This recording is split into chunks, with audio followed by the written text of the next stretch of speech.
উদয়চাঁদ মাহাতো গর্গ ঋষি গোত্র বর্ধমান মহারাজার এই নাম ও গোত্র ধরেই সংকল্প করে এখনও শুরু হয় কালী পুজো।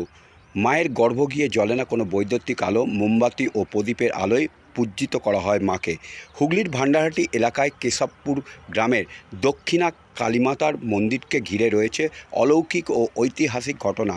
কথিত আছে যে ৩০০ বছর আগে দামোদর নদীর একটি শাখা নদী যেটি এলাকা দিয়েই প্রবাহিত ছিল, সেই শাখা নদী ধরেই মায়ের একটা কাঠামো ভেসে এসেছিল কেশবপুর গ্রামে। গ্রামবাসীরা সেটা তুলে রাখে। তারপর বর্ধমান মহারাজাকে মা স্বপ্ন দেন তার মন্দির তৈরি করতে হবে। তখন মহারাজা কাছারি বাড়ি ছিল ধনেখালিতে। বর্ধমান মহারাজার কাছারি বাড়ির লোকজন পাঠিয়ে মন্দির তৈরি করান। প্রায় ২০ বিঘা জমি দেবত্ব সম্পত্তি হিসেবে দান করেন। তাই এখনও কালী পুজোর রাতে বর্ধমান মহারাজার নাম ও গোত্র ধরেই পুজো শুরু করা হয়।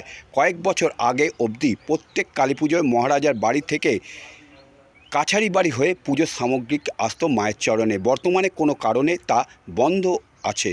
তবে এখনও কালী পুজোর রাতে বর্ধমান মহারাজা উদয়চাঁদ মাহাতোর নামে প্রথম পুজো করা হয়। তারপর গ্রামের অন্যান্য মানুষের পুজো নিবেদন করা হয়। সেই পুরনো প্রথাই এখনও চলে আসছে। সেই প্রাচীন রীতি মেনেই কালী পুজো হয়। মায়ের পুজো অর্চনা শুরু হয় মন্ত্র পাঠের মধ্য দিয়ে। এখানে মায়ের মূর্তি বিসর্জন হলেও ঘট বিসর্জন হয় না। বিসর্জনের পর ঘট সরিয়ে রাখা হয়। প্রতিমা মাটির ধুয়ে গেলেও কাঠের কাঠামো তুলে রেখে সারা বছর পুজো অর্চনা করা হয়। বৈশাখ মাসের শেষ শনিবার দুপুরবেলা মাকে রক্ষাকালী রূপে পুজো করা হয়।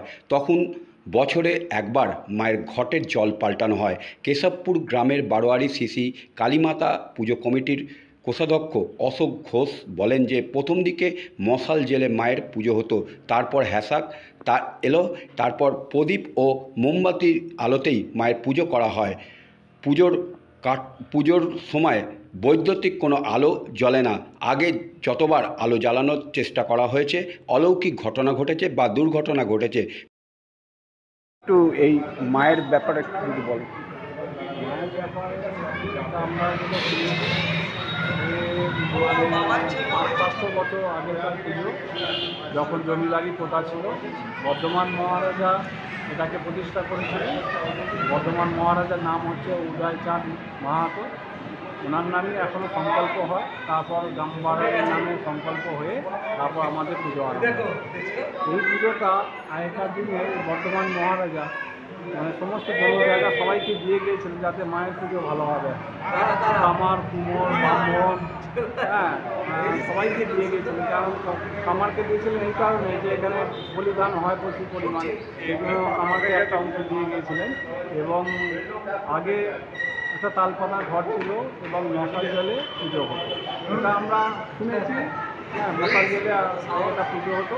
তারপর কালের পরিবর্তনে হাসাক এসেছে, হাসাক আমরা দেখেছি।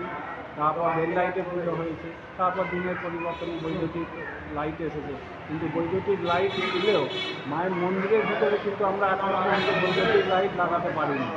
কারণ বৈদ্যুতিক লাইট যতবারই আমার ভেতরে দেওয়ার চেষ্টা করেছি ততবারই নানা রকম অলৌকিক ঘটনা ঘটেছে, যার ফলে আমরা সাহস দেখাইনি।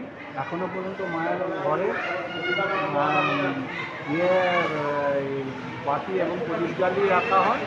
আর বলিদানের সময় এর আগে আমরা শুনেছি যে ট্রেন দিয়ে ভেঙে রাখা হতো, ঠাকুরের দিয়ে আসতো, কিন্তু সেটা এখন আর হয় না।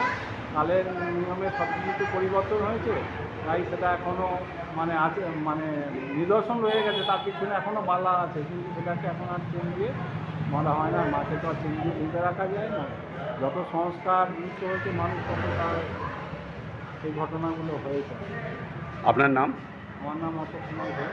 আপনি? আমি কোষাধ্যক্ষ, ট্রেজারার কমিটি।